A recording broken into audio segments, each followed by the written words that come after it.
എന്താ സത്യമാണ് തിരിച്ചാണോ? എന്താ സന്തോഷം? ലോകത്തില് ഏറ്റവും സുന്ദരി അടുപ്പിക്കുന്നില്ല. ഞാൻ പെട്ടെന്ന് ഞാൻ ബാറ്ററി കിടക്കാം. ഇതായിരുന്നു ജിതുലത്ത്. ചോദിച്ചേ 6500 രൂപയുടെ സെക്കൻഡ് ഹാൻഡ് ബൈക്കും 7500 രൂപ മാസം ശമ്പളം കിട്ടിക്കൊണ്ടിരുന്ന വ്യക്തിയായിരുന്നു ജിതുചന്ദ്രൻ. എത്ര വർഷങ്ങൾക്ക് മുന്നേ അറിയോ?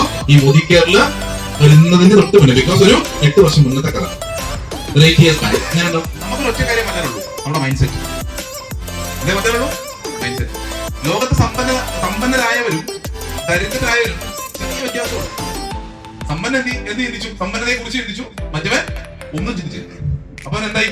ദരിദ്രനായി. അപ്പൊ വല്ലതും ആണെങ്കിൽ എന്ത് ചെയ്യണം? നമ്മള് ചിന്തിക്കണം. ഒരുത്തൻ വലിയ വീട്ടിൽ താമസിക്കുന്നുണ്ട്. നമ്മൾ അവരെ നോക്കിയിട്ട് ഇങ്ങനെ കൊഞ്ഞിനെ കുത്തിയ കാര്യമില്ല. ഇവിടെ എന്താ പറയാ? കൊഞ്ഞിനെ കണ്ടെന്താ പറയാ? നമ്മള് വലിയ വീടുകൾ, നമ്മുടെ ചെറിയ വീടുകൾ, വലിയ വീടുകൾ നമ്മള് ഇങ്ങനെ കാണിക്കും. സത്യമല്ലേ? അതിന് പകരം നമ്മൾ എന്താ ചെയ്യേണ്ടത്? അവന്റെ സീക്രട്ട് അവനോട് ചോദിച്ച് മനസ്സിലാക്കിയാൽ മതി. അപ്പൊ നമുക്ക് അറിയാൻ മാറാം. നമുക്ക് സമ്പന്നനാവാം. കൺസിസ്റ്റന്റ് ചെയ്യാൻ തുടങ്ങി, നമ്മൾ പ്രാക്ടീസ് ചെയ്യാൻ തുടങ്ങി. മനസ്സിലായില്ലേ? നിരന്തരം പ്രാക്ടീസ് ചെയ്യാൻ തുടങ്ങി. നിരന്തരം നിങ്ങൾ എവിടെ പ്രശ്നം ഉണ്ട് അവിടെ നിങ്ങൾ ഫൈറ്റ് ചെയ്യണം. എന്ന് പറഞ്ഞൊരു വ്യക്തി ഒരു കാലത്ത് തുരുമ്പിന് പോലെ വിലയിലായിരുന്നു. പക്ഷെ ഇന്ന് ഞാൻ കമ്പനിക്കാരാണ്, ബ്ലാക്ക് ഡയമണ്ട് ഡയറക്ടറാണ്. ഇന്ന് മോദിക്ക് കൊടുക്കുന്ന 12 വരുമാനങ്ങളും മേടിക്കുന്നതാണ് എനിക്ക് പറയാൻ സാധിക്കും. എനിക്ക് പറയാനുള്ളത്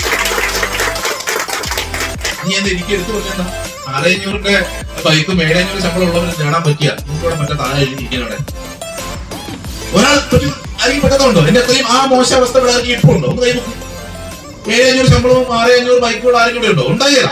എനിക്ക് വേണ്ടി നിങ്ങൾക്ക് പറ്റൂല്ലേ?